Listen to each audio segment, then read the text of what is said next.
Hello class, I will be going over lab 2, which was the analysis of free jet flow. My name is Pinzon. I hope you enjoy my presentation and learn something. Outline as to what I'm going to be talking about is as follows. Start with an intro, then talk about experimental method, then go into results and conclusion and discussion.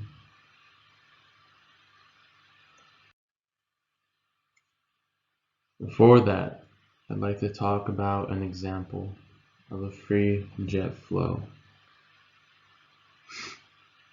Definition is a fluid jet is any liquid phenomenon that is characterized by a high-speed fluid issuing from an orifice or pipe into an environment. An example being, a free jet fluid is where the jet issues into an unconfined environment. An aircraft's turbofan engine being an example of this applied in engineering. Here we have a picture of an aircraft turbofan engine.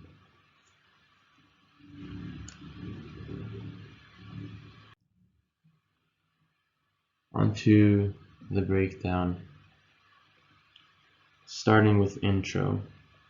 This experiment's purpose was to derive flow characteristics from the measurements obtained in a free flow jet.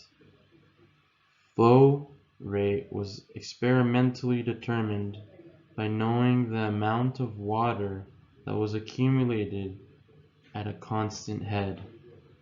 The distance traveled by the water projectile was also acquired experimentally with their two flow properties were found: coefficient of discharge,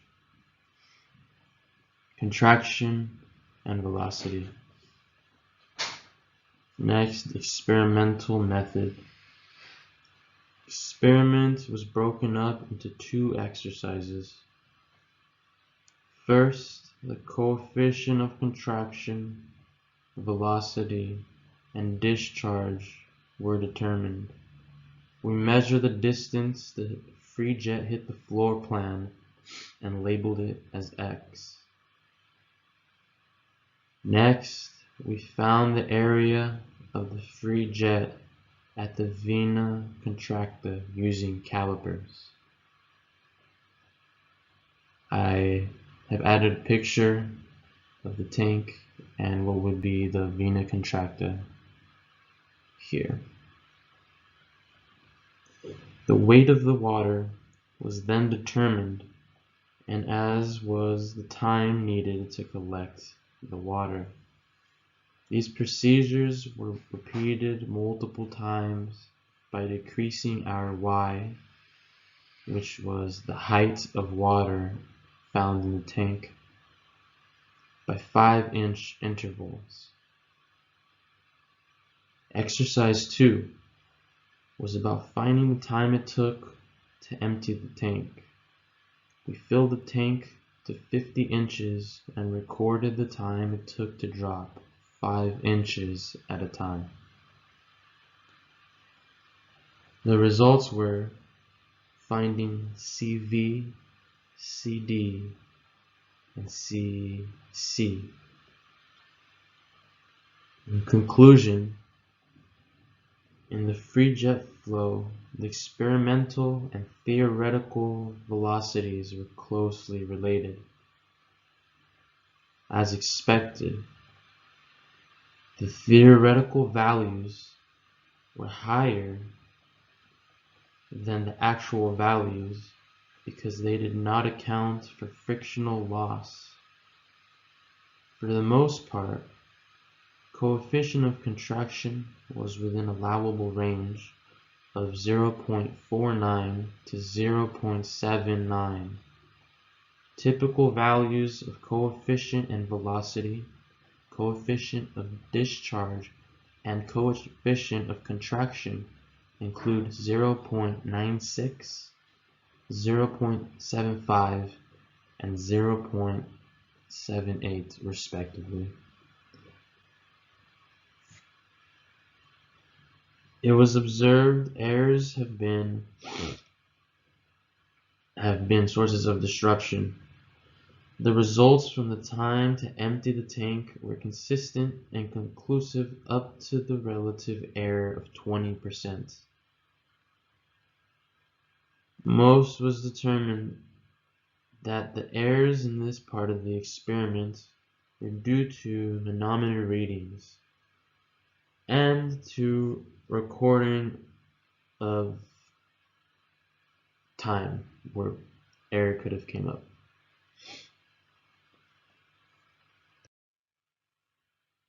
On to key points. For part 1, the flow and velocity analysis allowed for the calculation of experimental coefficients of discharge, contraction, and velocity. The experimental and theoretical values were obviously closely related. The theoretical values again were higher than the actual values since they did not account for frictional losses. Now for point 2, the results from the second part of the lab were consistent and only had relative error from 15 to 20%, which, as I said before, was determined that the errors in this part of the experiment were due to manometer readings and maybe being off by milliseconds when we were timing it.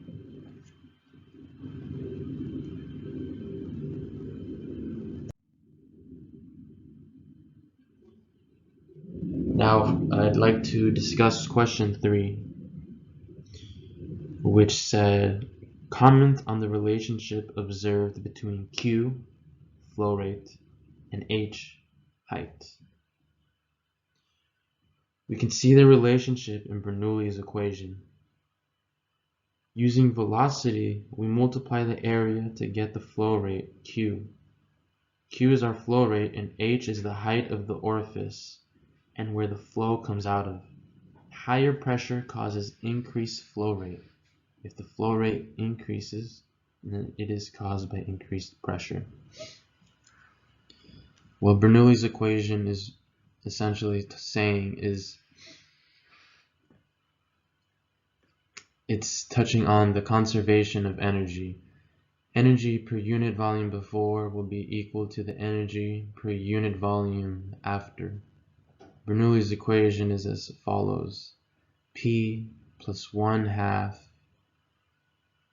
PV squared equal to plus PGH is equal to P2 plus 1/2 PV squared plus PGH. And here we have a picture showing Bernoulli's equation. Now for the second question, I answered question number 4 from discussion. The question read as follows: comment on how kinetic energy efflux varies with h, our height. Now using Bernoulli's equation, we can derive Torricelli's theorem, which gives us V is equal to the square root of 2GH. We see how kinetic efflux varies in Torricelli's law.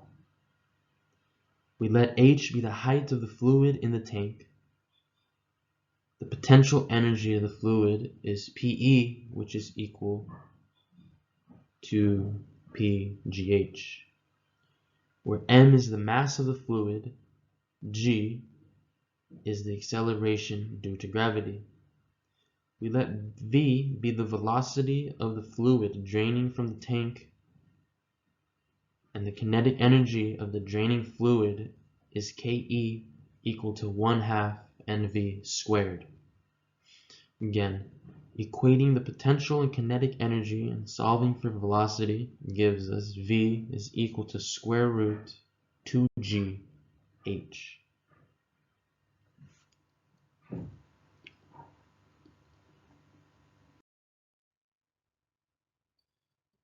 If there are any questions at this time, I'd be more than happy to answer them.